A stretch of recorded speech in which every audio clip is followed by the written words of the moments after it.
Yo, what's up mga idol? Magandang araw sa inyong lahat mga idol. So for today's video natin mga idol, pupunta kami dun sa Bakasihan. Yung parang floating restaurant siya mga idol. Tapos yung mga binibenta nila lahat, puro mga seafoods. So ito mga idol, papunta tayo ngayon.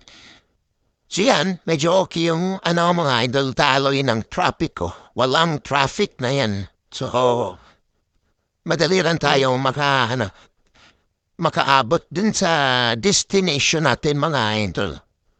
So, ito mga idol, malapit na tayo.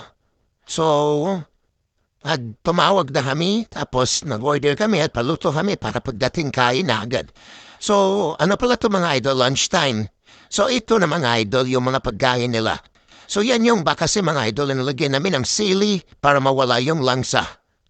Tapos, merong gusto. Tapos yan, electric eel. So yan mga idol, scallop. Tapos merong saan dyan, hindi pa kasi kompleto lahat ng order namin. So, yan mga idol, din yung food trip natin for today's video mga idol. So, sa lahat ng gustong mag-visit dito sa Buwagsong to sa Lapu-Lapu. So mga idol, visit kayo dito mga idol. Tapos, sobrang ganda ng view, tignan nyo mga idol, oh. Diba? Floating restaurant siya mga idol. Yun, tapos nakikita mo yung small island sa, kabila. Yan, marami din mga kumakain dito mga idol.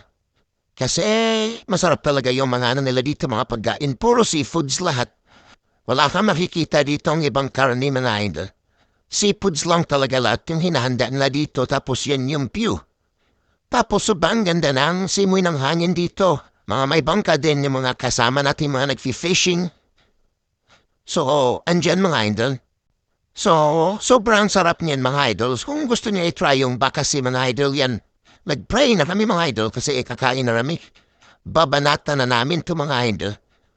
So, yun lang mga idol. Sana, update ko kayo kung ano yung mga activity natin. And then, ingat kayo always mga idol. Sa lahat ng mga ka-fishing natin dyan, ka-jigging, ingat kayo always sa mga pag-fishing ninyo. Thank you so much all, babash.